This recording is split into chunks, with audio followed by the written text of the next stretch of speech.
Hello guys, कैसे हैं आप लोग। मैं हूं रिक्की और हमारे यूट्यूब चैनल निर्मला निर्वाण क्लासेस में आप सभी का हार्दिक स्वागत है। तो फिजिक्स पढ़ रहे हैं हम लोग और आज फिजिक्स में बारी है ना बर्नौली प्रमेय का, है ना बर्नौली थ्योरम का। आज हम लोग बर्नौली थ्योरम पढ़ेंगे, अर्थात बर्नौली साहब द्वारा जो दिया गया था प्रमेय उसको पढ़ेंगे और समझेंगे कि बर्नौली प्रमेय क्या होता है। तो पूरा वीडियो देखिएगा, तो क्योंकि पूर्ण नॉलेज इसमें बर्नौली थ्योरम को अच्छी प्रकार समझाई जाएगी इस वीडियो में, ये वादा हमारा है। तो आइए स्टार्ट करते हैं। क्या है बर्नौली प्रमेय, किसे कहते हैं, अर्थात बर्नौली थ्योरम क्या है। तो देखिए, मूल रूप से यह जो है लिक्विड पर अप्लाइड होता है ना, लिक्विड के लिए है। तो आइए इसको पहले डिफिनेशन देख लेते हैं क्या है। जब कोई आदर्श द्रव, है ना, जब कोई आदर्श द्रव आइडियल लिक्विड किसी नली में धारा रेखीय प्रवाह में बहता है तो उसके मार्ग के प्रत्येक बिंदु पर उसके एकांक आयतन की कुल ऊर्जा, दाब ऊर्जा, गतिज ऊर्जा एवं स्थितिज ऊर्जा का योग नियत रहता है। बस इतना सा ही है। अब इसको समझते हैं कि क्या है। सबसे पहले क्या कहा, जब कोई आदर्श द्रव किसी नली में धारा रेखीय प्रवाह में बहता है। अब धारा रेखीय प्रवाह, है ना, धारा रेखीय आप लोग पढ़ चुके हैं इसके अगली वीडियो में कि धारा रेखीय प्रवाह क्या होता है, विक्षुब्ध प्रवाह क्या होता है, क्रिटिकल वेलोसिटी क्या होती है, ये सभी अगले वीडियो में हम लोगों ने देखा है। तो धारा रेखीय प्रवाह हमें बहता है तो उसके मार्ग की प्रत्येक बिंदु पर, है ना, तो उसके मार्ग की, जब वो बहता है, फ्लो होता है, तो उसके मार्ग का, जिस मार्ग से वो फ्लो हो रहा है, जिस पाइप में वो फ्लो हो रही है, उसके प्रत्येक बिंदु पर, है ना, उसके प्रत्येक बिंदु पर उसके एकांक आयतन, है ना, एकांक आयतन का अर्थ हुआ आयतन का बहुत न्यूनतम हिस्सा, एकांक आयतन की कुल ऊर्जा, एकांक आयतन की जितनी भी ऊर्जा होती है वह कुल ऊर्जा, उसको किसमें किसमें जोड़ते हैं, उसकी ऊर्जा को दाब ऊर्जा में, गतिज ऊर्जा में और स्थितिज ऊर्जा में, तीनों ऊर्जा का योग क्या होता है, हमेशा नियत रहता है, अर्थात कांस्टेंट रहता है। मूल रूप से यही तीन एनर्जी है ही उसके अंदर और तीनों का योगफल क्या होता है, दोनों ही जगह पर कांस्टेंट होती है। तो सबसे पहले देखिए, जैसे फिर देखिए इसमें क्या कहा कि जब कोई आदर्श द्रव किसी नली में धारा रेखीय प्रवाह, धारा रेखीय प्रवाह उसको बोलते हैं जिसमें किसी भी लिक्विड का मॉलिक्यूल जो है उसके आगे वाले मॉलिक्यूल का अनुकरण करते हुए उसी बिंदु से होकर गुजरती है, साथ ही उसका वेग जो होता है वो कांस्टेंट होता है और एक निश्चित डायरेक्शन होता है, इसी को हम लोग धारा रेखीय प्रवाह कहते हैं, है ना।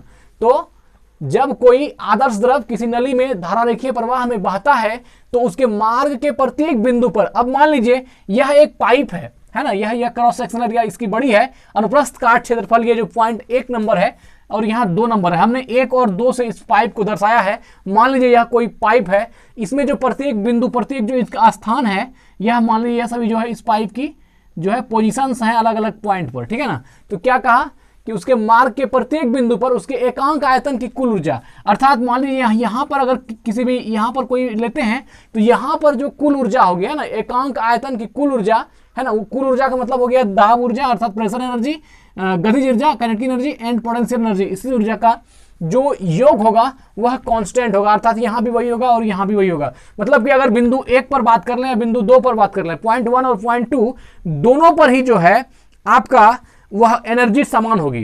कौन सी एनर्जी, वह जो एकांक, वह जो किसी भी लिक्विड में धारा रेखीय प्रवाह में जो बहने वाला उसके मार्ग पर बिंदु आता है, उसके जो एकांक आयतन पर जो एनर्जी का वैल्यू होगी पॉइंट 1 पर, वही वैल्यू होगी पॉइंट 2 पर। अब देखिए बात क्लियर समझते हैं। अगर इसमें हमने मान लीजिए कोई लिक्विड का प्रवाह है, इसे हम कर देते हैं इसमें, ठीक है, कोई लिक्विड इस पाइप में बह रही है ना, धारा रेखीय प्रवाह में बह रही है। इसमें क्या है, अब जो इसका बर्नौली साहब का कहना है कि जो बिंदु 1 पर जो है और जो बिंदु 2 है, दोनों ही जगह पर एनर्जी की वैल्यू समान होगी। अर्थात किसी भी लिक्विड का अगर एक मॉलिक्यूल की एनर्जी हम पॉइंट 1 पर देखें और पॉइंट 2 पर देखें तो दोनों ही जो लिक्विड के पार्टिकल हैं, दोनों पर जो एनर्जी होगी वह सेम होगी। अर्थात बिंदु 1 पर भी वही ऊर्जा होगी और बिंदु 2 पर ही भी वही ऊर्जा होगी, बशर्ते एक बात हो सकता है कि यह तीनों एनर्जी, जो प्रेशर एनर्जी है, जो काइनेटिक एनर्जी है और जो पोटेंशियल एनर्जी है, तीनों में हेर फेर हो सकता है, कोई ज्यादा कोई कम हो सकता है, दाब ऊर्जा बढ़ जाए, गति ऊर्जा घट जाए, हो सकता है गति ऊर्जा बढ़ जाए, स्थिति ऊर्जा घट जाए, ये हो सकता है, लेकिन दोनों ही पॉइंट पर जो एनर्जी की वैल्यू होगी वह सेम होगी। आपने समझा बर्नौली साहब ने क्या कहा कि धारा रेखीय प्रवाह में अगर किसी पाइप में या किसी भी ऐसे पदार्थ में जिसमें धारा रेखीय प्रवाह में धाराएं बह रही है, तो उसके एक मॉलिक्यूल या एकांक आयतन पर जो एनर्जी पोजीशन शुरू में लग रहा था क्रॉस सेक्शनल एरिया बड़ा होने पर भी और क्रॉस सेक्शनल एरिया छोटा होने पर भी उतना ही एनर्जी लगेगा, अर्थात एनर्जी कांस्टेंट रहेगी।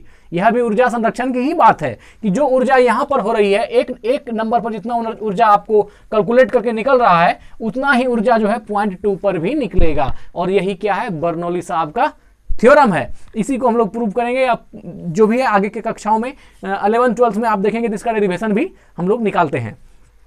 तो बात क्लियर है कि कोई भी पाइप है, उसमें अगर कोई बहती हुई धाराएं हैं, तो उसमें बिंदु 1 और बिंदु 2 या कोई भी यहाँ का पॉइंट और यहाँ का पॉइंट कोई भी पॉइंट हो सकता है। हमने 1 और 2 समझने के लिए 1 और 2 लिया है ताकि आपको समझने में आसानी हो। तो देखिए हो गया, अगर तो पॉइंट 1 पर जो एनर्जी मिलेगी वही एनर्जी क्या होगा, पॉइंट 2 पर भी कैलकुलेट किया जाता है। अब देखिए इसका आगे का पॉइंट देखते हैं। वही कह रहा है कि योग नियत रहता है, अर्थात यहाँ पर टोटल एनर्जी का मान वही होगा, गतिज ऊर्जा, स्थितिज ऊर्जा और दाब का जो ऊर्जा का मान जो यहाँ पर होगा बिंदु 1 पर, वही मान बिंदु 2 पर भी होगा। हाँ, बशर्ते ये बात है कि इस पाइप की क्रॉस सेक्शनल एरिया यहाँ बड़ी है, अनुप्रस्थ काट क्षेत्रफल यहाँ बड़ा है और इसका यहाँ अनुप्रस्थ काट क्षेत्रफल क्रॉस सेक्शनल एरिया जो है छोटा है, लेकिन उससे कोई भी फर्क पड़ता नहीं है। उस पॉइंट पर जो एनर्जी है वह बराबर होती है। अब कैसे होती है इसको हम लोग समझेंगे कि वो बराबर क्यों होती है। अर्थात यहाँ पर मान लीजिए यहाँ पर प्रेशर एनर्जी ज्यादा है, यहाँ पर प्रेशर एनर्जी कम हो जाता है, ऐसा क्यों है? तो इसी क्यों का इलाज हम लोग अभी देखेंगे, अच्छी तरह से समझेंगे इसको। इस प्रमेय अर्थात बर्नौली प्रमेय पर आधारित वेंटुरीमीटर से नली में द्रव में प्रवाह की दर ज्ञात की जाती है। यह एक समझिए साधन है। वेंटुरीमीटर एक छोटी सी मशीन है जिससे कि हम लोग किसी भी जो है पाइप में या कहीं पर भी धारा प्रवाह होती है उसके प्रवाह की दर कैलकुलेट करते हैं, है ना। तो वही वेंटुरीमीटर है। इस प्रमेय पर आधारित अर्थात बर्नौली के प्रमेय पर ही आधारित है। वेंटुरीमीटर से नली में, किसी भी नली में, जैसे मान लीजिए एक नली है, इस नली में या किसी नली में द्रव के प्रवाह की दर को ज्ञात की जाती है। तो यहाँ भी एक क्वेश्चन अच्छा है ऑब्जेक्टिव कि द्रव के प्रवाह की दर किससे मापी जाती है? तो वह मापी जाती है वेंटुरीमीटर से, है ना। किसी भी पाइप में या किसी भी मान लीजिए द्रव की प्रवाह चाहे किसी भी चीज में हो, तो उसमें अगर द्रव की प्रवाह की दर को कैलकुलेट करना है तो वो हम लोग किससे करेंगे? वेंटुरीमीटर से। और किसकी मदद से? बर्नौली थ्योरम के ही मदद से। बर्नौली थ्योरम वहां पर काम करता है। तो आइए अब इसको देखते हैं। इसमें अब देखिए, जैसे मान लीजिए इसमें बह रहा है, हमने बात की 3 ऊर्जा की, दाब ऊर्जा की, गतिज ऊर्जा की और स्थितिज ऊर्जा की। अब देखिए अगर बिंदु 1 पर और बिंदु 2 को, बिंदु 1 को देखिए 1 पॉइंट को और पॉइंट 2 को देखिए, इसमें क्या है, यहां पर प्रेशर अगर मान लीजिए 40% है तो ये यहां आकर के 20% हो जाता है। अब पहला क्वेश्चन है कि यह 40% था तो यहां 20% क्यों हो गया? क्यों हुआ यह 40%, यहां 20% क्यों हुआ? प्रेशर एनर्जी जो यहां एक पॉइंट पर 40% थी वो सेकंड पॉइंट पर आके 20% क्यों हुआ? इसका जवाब है, देखिए जब क्रॉस सेक्शनल एरिया 1 की बड़ी है और क्रॉस सेक्शनल एरिया 2 की जो है छोटी है, और क्रॉस सेक्शनल एरिया जितना बड़ा होगा, कहने का तात्पर्य है कि स्पेस जितनी बड़ी होगी प्रेशर एनर्जी का मान उतना ही ज्यादा होगा। अब आपके मन में एक सवाल उठता होगा, वाह वाह वाह वाह, प्रेशर एनर्जी का मान ज्यादा होगा, जबकि हम पाते हैं कि जब क्रॉस सेक्शनल एरिया छोटी होती है उसमें जो है पानी का फुहारा ज्यादा हार्ड निकलता है, तो प्रेशर तो वहां ज्यादा है। और आप बोल रहे हैं कि प्रेशर एक फर्स्ट पॉइंट पर ज्यादा है, लेकिन हमारा दिमाग कह रहा है कि प्रेशर जो है पॉइंट 2 पर ज्यादा होगी। तो यह आप गलत सोच रहे हैं। हमने प्रेशर की बात नहीं की है, मैं बात कर रहा हूं प्रेशर एनर्जी की, अर्थात दाब ऊर्जा की। प्रेशर एनर्जी की वैल्यू वहां पर ज्यादा होती है जहां एरिया बड़ा होता है, और प्रेशर एनर्जी की वैल्यू वहां कम होती है जहां एरिया छोटा है। हाँ, अगर मैं बात करूं प्रेशर की तो हो सकता है कि जहां बड़ा है वहां पर प्रेशर कम होगा, जहां छोटी छिद्र है, क्रॉस सेक्शनल एरिया छोटी है, अनुप्रस्थ काट क्षेत्रफल छोटा है, वहां पर जो है आपका प्रेशर ज्यादा होगा। लेकिन बात मेरे मित्र प्रेशर की नहीं हो रही है, प्रेशर एनर्जी की हो रही है। अगर प्रेशर एनर्जी की बात हो रही है तो ये क्रॉस सेक्शनल एरिया है, इसलिए इसकी जो प्रेशर एनर्जी होगी वह ज्यादा होगी। किसके बनिस्पत? पॉइंट 2 के बनिस्पत। कोई दिक्कत है? अब तो यहां पर सवाल नहीं होगा, प्रेशर एनर्जी और प्रेशर में डिफरेंस तो समझ में आ गया। अब ये बड़ा एरिया, अब मान लीजिए आप ही के सर पर हम कुछ ऐसा चीज रखें जो छोटा है और कोई बड़ा चीज रखें, तो किस पे ज्यादा प्रेशर का आप आभास करेंगे? तो जो बड़ा एरिया वाला चीज होता है, बड़ा एरिया जिसकी है उसमें प्रेशर ज्यादा होगी। तो यहाँ क्रॉस सेक्शनल एरिया बड़ा होने के कारण इस पाइप का जो यह छिद्र है, यहाँ पर प्रेशर 40% अगर हम डाल रहे हैं तो यहाँ पर प्रेशर हमको कितना मिल रहा है? 20% मिल रहा है। मान लीजिए ये लिक्विड इसमें बह रहा है, जिस लिक्विड को हमने यहाँ पर चेक किया है ना वेंटुरीमीटर की मदद से, तो वो प्रेशर 40% दिखा रहा है और 0.2 पर आकर के प्रेशर 20% हो गया, प्रेशर डिक्रीज कर गया। अब देखिए, अब बात करते हैं पोटेंशियल एनर्जी की, इसकी बात हो गई। अब पोटेंशियल एनर्जी की बात करते हैं। यह यहाँ पर 20% था और यहाँ पर आकर के 10% हो गया, यह भी घट गया। मतलब इस पाइप में जो पानी जो हम लोगों ने पार किया था, तो हम लोग यहाँ जब वेंटुरीमीटर से मापा हमने, तो यहाँ पर 20% जो है आपको दिखा रहा था प्रेशर एनर्जी अर्थात दाब ऊर्जा, और यहाँ आकर के प्रेशर एनर्जी हो गया 10%, अर्थात 20 से डिक्रीज होकर के 10 हो गया। क्यों हो गया? अब 20 से घट करके 10 क्यों हुआ? अब इसके पीछे भी लॉजिक है। इसके पीछे कारण ये है कि ये जो हाइट है, देखिए स्थितिज ऊर्जा की वैल्यू होती है mgh, mass into gravitation into height, गुरुत्वीय त्वरण इंटू हाइट। तो ये हाइट की वैल्यू यहाँ ज्यादा है और हाइट की वैल्यू यहाँ कम है। अगर यदि आप इस हॉरिजॉन्टल से बात करें तो यहाँ पर हाइट ज्यादा है h1 और h1 यहाँ पर कम है, तो इससे क्या हो गई, जब हाइट डिक्रीज हुआ तो ऑब्वियसली बात है कि आपका जो है प्रेशर, यह जो पोटेंशियल एनर्जी है यह डिक्रीज करेगा, और यह 20 था तो यह कितना हो गया, 10 हो गया। हमने प्रेशर एनर्जी को देख लिया, पोटेंशियल एनर्जी को भी देख लिया, क्योंकि हाइट कम थी तो यहाँ प्रेशर कम, तो पोटेंशियल एनर्जी कम हो गया, क्योंकि पोटेंशियल एनर्जी हाइट पर डिपेंड करती है। जितना ज्यादा हाइट होगा उतनी ही पोटेंशियल एनर्जी ज्यादा होगी, है ना, स्थितिज ऊर्जा उतनी ज्यादा होगी। एक महल से ईटा गिरा है तो कम चोट लगेगा, 10 महल से गिरा है तो और भी ज्यादा चोट लगेगा। क्यों? क्योंकि उसकी हाइट बढ़ती जा रही है, और हाइट जितना बढ़ती जाएगी स्थितिज ऊर्जा उतनी बढ़ती जाएगी। तो यहाँ पर स्थितिज ऊर्जा 10% हो गया।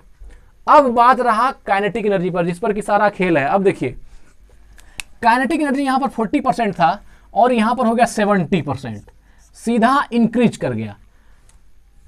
प्रेशर डिक्रीज हो गया, पोटेंशियल एनर्जी डिक्रीज हो गई, लेकिन काइनेटिक एनर्जी सीधा 40 से कितना चला गया, 70, 40% से 70% हो गया। अब देखिए, अगर यह, अब यहां पर बात है कि जब ये दोनों घटा तो काइनेटिक एनर्जी क्यों बढ़ गई, अर्थात गतिज ऊर्जा क्यों बढ़ गई। देखिए, ये दोनों डिक्रीज किया और इसलिए काइनेटिक एनर्जी इंक्रीज किया। इसके पीछे रीजन क्या है, देखिए क्या है, लॉस ऑफ प्रेशर एनर्जी, है ना, loss of pressure energy plus loss of potential energy, है ना। जब दाब ऊर्जा और लॉस ऑफ पोटेंशियल एनर्जी, जितना कि दाब ऊर्जा लॉस करती है और जितना स्थितिज ऊर्जा लॉस करता है, दोनों का योगफल है गेन ऑफ काइनेटिक एनर्जी, उतना ही काइनेटिक एनर्जी जो है बढ़ जाती है ना, उतना ही काइनेटिक एनर्जी क्या होती है, बढ़ जाती है। यहां से 40 था तो ये 20 हुआ, यहां से 20 डिक्रीज हो गया, कौन, आपका प्रेशर एनर्जी, और यह जो है पोटेंशियल एनर्जी 20 था तो यहां से 10 डिक्रीज किया, कौन, प्रेशर एनर्जी। तो यह 20, 10, 30 डिक्रीज किया और यह 30 जाकर के कहां इंक्रीज कर गया, 40 पर, और ये कितना हो गया, 70%। तो मतलब अब देखिए, तो दोनों जितना कि लॉस हुआ प्रेशर एनर्जी का और जितना लॉस हुआ पोटेंशियल एनर्जी का, उतना ही ज्यादा गेन हो गया काइनेटिक एनर्जी में, उतना ही ज्यादा काइनेटिक एनर्जी क्या हो गई, बढ़ गई। और अब आप देखेंगे यहां पर कि इस कंडीशन में यही मूल थ्योरम है बर्नौली साहब का, कि जब भी आप हाई स्पीड क्रिएट्स करते हैं तो वहां प्रेशर लो हो जाती है। मतलब हाई स्पीड होगा तो प्रेशर लो होगी, अर्थात हाई स्पीड जितना ज्यादा होगा वहां पर प्रेशर उतनी ही लो होती जाएगी।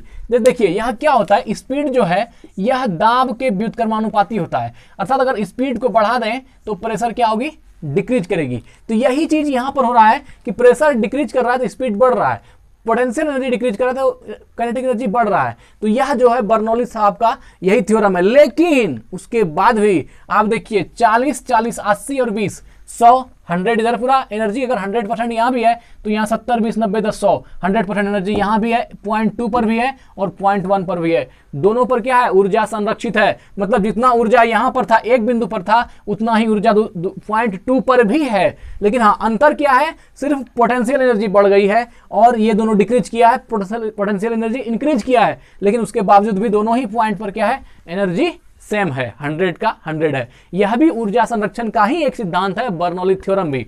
तो इस बात को समझ में अच्छी तरह से आ गया कि बर्नौली साहब ने क्या कहा कि दोनों ही बिंदु पर जो है ना, 0.1 पर और 0.2 पर अगर ऐसा कोई है तो वो दोनों ही बिंदु पर क्या होगी, ऊर्जा का मान संरक्षित होगा। ऊर्जा का योग क्या है, नियत रहता है, अर्थात जितना योग यहाँ बिंदु 1 पर है उतना ही ऊर्जा बिंदु 2 पर भी रहेगी। ऊर्जा कहीं डिस्ट्रॉय नहीं हुई है। हाँ, ये बात अलग है कि प्रेशर एनर्जी घट गई है और पोटेंशियल एनर्जी भी घट गई है, लेकिन दोनों मिला के काइनेटिक एनर्जी उतना ही बढ़ गई है। कोई दिक्कत है नहीं है, अर्थात दोनों बढ़ गई है। ठीक है, अब देखिए आगे। तो स्पीड जो होता है वह क्या होती है, directly inversely proportional to pressure. मतलब स्पीड को बढ़ाएंगे तो प्रेशर डिक्रीज करेगा, है ना। स्पीड को अगर स्पीड को हम बहुत ज्यादा कर दें तो क्या होगी, वहां पर प्रेशर लो होगा। इस बात को समझेंगे अभी सारा एग्जाम्पल है, एक और से देखेंगे, पूरे अच्छे तरीके से देखेंगे मित्र, कहीं कोई दिक्कत नहीं होगा।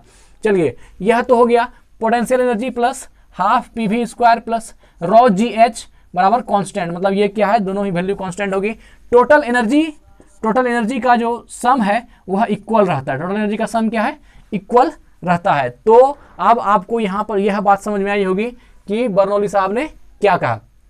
एक बात देखिए, एरिया जब एरिया बढ़ेगा तो प्रेशर बढ़ेगा। हमने कहा था कि जितना बड़ा एरिया होगा उतना ही ज्यादा प्रेशर ज्यादा होगा। अगर बड़ा क्षेत्र है तो प्रेशर भी ज्यादा होगा, प्रेशर एनर्जी ज्यादा होगी, है ना। वो प्रेशर छोड़ दीजिए कि बहुत प्रेशर को नहीं देखना, प्रेशर एनर्जी ज्यादा होगी। ठीक है, और दूसरा बात, एरिया अगर कम होगा, छोटा एरिया में प्रेशर भी छोटा होगा, है ना। प्रेशर जब डिक्रीज करेगा तो जब एरिया डिक्रीज करेगा तो प्रेशर भी डिक्रीज करेगा। यहां पर देखिए, एरिया अगर इंक्रीज करेगा, है ना, एरिया बढ़ेगी तो काइनेटिक एनर्जी घटेगी। यहां पर जो एरिया बड़ी थी तो काइनेटिक एनर्जी क्या थी, यहां पर कम थी। एरिया बढ़ा तो काइनेटिक एनर्जी कम हो गया, एरिया घटी तो काइनेटिक एनर्जी बढ़ गई, है ना। ये 40 से 40 से कितना हो गया, 70, 40 से 70 हो गया। तो एरिया अगर इंक्रीज करेगा तो काइनेटिक एनर्जी डिक्रीज करेगा, और एरिया अगर डिक्रीज करेगा तो काइनेटिक एनर्जी क्या होगी, इंक्रीज करेगी। जो कि आप यहां भी देख सकते हैं कि यहां पर एरिया छोटा हुआ तो काइनेटिक एनर्जी इंक्रीज कर गई, 40 से कितना हो गया, 70 हो गया, है ना। तो यह ध्यान रखना है कि एरिया अगर बढ़ेगा तो काइनेटिक एनर्जी डिक्रीज करेगी, और एरिया अगर घटेगा तो काइनेटिक एनर्जी इंक्रीज करेगी, है ना। जबकि प्रेशर के साथ और पोटेंशियल एनर्जी के साथ क्या है, पोटेंशियल एनर्जी की बात इसलिए नहीं की जा रही क्योंकि ये हाइट पर है, और हाइट से संबंधित जो हाइट बढ़ेगा तो पोटेंशियल एनर्जी बढ़ेगी, हाइट घटेगा तो पोटेंशियल एनर्जी घटेगी। और एरिया अगर बढ़ेगा तो प्रेशर बढ़ेगा, एरिया घटेगा तो प्रेशर घटेगी। तो अब बात हो गई काइनेटिक एनर्जी की और किसकी, प्रेशर एरिया की। तो वह क्या होता है, स्पीड जो है वह जो रफ्तार से काइनेटिक एनर्जी जितना तेज होगा, काइनेटिक एनर्जी जितना ज्यादा होगी, वहां पर प्रेशर क्या होगा, उतना ही कम होगा, है ना। यहां पर देखिए, काइनेटिक एनर्जी ज्यादा हो गई तो प्रेशर कम हो गया। अगर प्रेशर और काइनेटिक एनर्जी के ही संदर्भ में बात करें तो हम क्या कहेंगे, काइनेटिक एनर्जी जितना ज्यादा बढ़ती जाएगी प्रेशर एनर्जी उतनी ही घटती जाएगी, और प्रेशर एनर्जी जितनी बढ़ती जाएगी काइनेटिक एनर्जी उतनी ही घटती जाएगी। अब देखिए मित्र, एक फिगर यहां पर भी आपको दिख रहा होगा, यहां भी 0.1 है और 0.2 है। इसमें भी आप देख सकते हैं कि इसमें भी क्या हो रहा है। यह जो है 40% प्रेशर दिखा रहा है। यहाँ पर देखिए, यह इस बिंदु से हम लोग यहाँ पर बात करेंगे, और यह जो है बिंदु 2 की बात है, यह जो है इस बिंदु की, यह जो है 0.2 की बात है, और यह 0.1 को हम लोग देखेंगे। जैसे मान लीजिए इस तरह का कोई पाइप या इस प्रकार का कोई नली बनाया गया, इसमें हम लोगों ने लिक्विड डाल दी, तो लिक्विड मान लीजिए इसमें बहाव इस प्रकार होने लगा, इसका ऐसे जो है बहना शुरू हुआ, तो यह बहते बहते 0.1 से 0.2 तक आ गई। अब 0.2 पर यहाँ पर सकरा है ना, देखिए यहाँ पर क्या है, ये संकरा जगह है, और यहाँ पर जो है ये बड़ा एरिया जगह है। तो इसमें भी हम लोग वही चीज़ देखने वाले हैं जो हम लोगों ने यहाँ पर देखा। इसमें भी आप देखिए क्या होगा, अगर यदि इसमें 40% प्रेशर एनर्जी डाल देते हैं यहाँ पर बिंदु 1 पर, ठीक है ना, और 20% मान लीजिए काइनेटिक एनर्जी है, और 40% पोटेंशियल एनर्जी है किस पर, 0.1 पर, ठीक है। और अगर मान लीजिए 0.2 पर निकालते हैं कि यहाँ पर प्रेशर एनर्जी कितना है, 40% है, और काइनेटिक एनर्जी 50 है, और पोटेंशियल एनर्जी 10 है, ऐसा हम लोगों ने मान लिया। तो ऐसा इसमें होता क्या है कि यहाँ जो प्रेशर एनर्जी 40 था, यह प्रेशर मान लीजिए 40 ही रह गया, है ना। लेकिन अब यहाँ 20% था काइनेटिक एनर्जी, ये कितना हो गया 50, और यह 40% था पोटेंशियल एनर्जी, और यह कितना हो गया 10% हो गया, क्या, पोटेंशियल एनर्जी। तो मतलब अब अगर 0.1 का और 0.2 का टोटल एनर्जी देखें तो देखिए 40, 20, 60 और 40, 100% यहाँ भी है, और 50, 40, 90 और 10, 100% यहाँ भी है। तो ये क्या हो गया, बिंदु 1 की बात कर लें चाहे बिंदु 2 की बात कर लें, दोनों ही पॉइंट पर एनर्जी क्या है, कांस्टेंट है, अर्थात ऊर्जा स्थिर है। मतलब यह ना समझें कि यहाँ पर अगर फैलाव ज़्यादा है, किसी भी वस्तु का अगर क्रॉस सेक्शनल एरिया ज़्यादा है, तो आप यह अंदाज मत लगाइए कि यहाँ पर जो है जितना ऊर्जा है उतना यहाँ पर जहाँ सकरा है वहाँ पर नहीं है। या फिर सकरा पर जितना ऊर्जा है उतना यहाँ पर नहीं है, ऐसी बातें नहीं है। एनर्जी दोनों ही जगह क्या है, सेम है। यह ऊर्जा संरक्षण का ही सिद्धांत है, लेकिन समझ लीजिए लिक्विड पर है ना, लिक्विड के बहाव पर है। अब बाकी एनर्जी का तो आप जानते ही हैं कि ऊर्जा संरक्षण का सिद्धांत आप लोगों ने पढ़ लिया है। तो यह क्या है, अगर 40% प्रेशर एनर्जी यहाँ पर है तो यहाँ भी मान लीजिए प्रेशर में 40% ही रह जाता है, ठीक है। यहाँ पर प्रेशर का कोई ये मतलब चूंकि एरिया थोड़ा सा छोटा हुआ है और यहाँ 20% का एनर्जी था, यह काइनेटिक एनर्जी कितना हो गया, 50% हो गया, ठीक है ना। यह गतिज ऊर्जा यहाँ पर बढ़ गई। इस बिंदु पर बात हो रही है, क्योंकि जब एरिया छोटा होगा तो काइनेटिक एनर्जी इंक्रीज करेगा, है ना। देखिए एरिया अगर छोटा होगा तो काइनेटिक एनर्जी इंक्रीज, तो प्रेशर घटेगा और काइनेटिक एनर्जी इंक्रीज करेगा। तो यहाँ से काइनेटिक एनर्जी कितना हो गया, 20 से 50 हो गया। और यहाँ मान लीजिए 40% अगर पोटेंशियल एनर्जी है तो वह कितना है, 40 पोटेंशियल एनर्जी कितना हो गया, 10%, अर्थात पोटेंशियल एनर्जी क्या हो गया, डिक्रीज हो गया। तो यह मतलब क्या हुआ कहने का कि बिंदु 1 की बात करें या बिंदु 2 की बात करें, दोनों पर ही एनर्जी की वैल्यू क्या होगी, सेम होगी। ये अलग बात है कि कोई सी एनर्जी ज्यादा होगी या कोई सी एनर्जी कम होगी, है ना। यहाँ काइनेटिक एनर्जी ज्यादा हो गया, बिंदु 2 पर काइनेटिक एनर्जी ज्यादा हो गया और बिंदु 1 पर काइनेटिक एनर्जी कम हो गया, यह अलग बात है। लेकिन दोनों बिंदु पर जो ऊर्जा का स्तर होगा, ऊर्जा जो दोनों पर होगी वह सेम होगी, यही बर्नौली साहब ने कहा और यही क्या है, बर्नौली थ्योरम भी है, ठीक है। अब देखिए इसमें क्या है, हाई स्पीड, है ना, high speed creates low pressure. जहां हाई स्पीड होता है वहां प्रेशर लो हो जाती है। और देखिए सम ऑफ द, दूसरा देखिए sum of the energy in a pipe, sum of the energy in a pipe, एक पाइप में सारी ऊर्जाओं का जो योग है will be same at every point in a pipe, वह जो है पाइप के हर बिंदु पर समान होता है। किस पाइप के किसी बिंदु 1 की बात करें, बिंदु 2 की बात करें या बिंदु यहाँ 1 की बात करें, बिंदु 2 की बात करें, दोनों ही जगह पर क्या होगी, ऊर्जा जो होगी दोनों ही बिंदु पर, दोनों ही पाइप में हर जगह पर बिंदु पर ऊर्जा की मान जो होगी वही होगी। तो बर्नौली थ्योरम ने, बर्नौली साहब ने क्या कहा कि किसी भी जो है धारा प्रवाह किसी पाइप के किसी बिंदु पर अगर हम ऊर्जा का मापें उस लिक्विड में कितनी एनर्जी है तो वह सभी जगह क्या होगी, समान होगी। चाहे पाइप कहीं सकरा हो, चाहे कहीं पाइप जो है बहुत क्रॉस सेक्शनल एरिया ज़्यादा हो, चाहे क्रॉस सेक्शनल एरिया कम हो। ये अलग बात है कि उसके अंदर जो तीनों एनर्जी है उसमें कोई बढ़ेगा कोई घटेगा, लेकिन टोटल सम जो होगा वह दोनों ही जगह पर इक्वल होगा। और यही क्या है, बर्नौली साहब का थ्योरम है, ठीक है। बर्नौली साहब ने यही थ्योरम दिया है।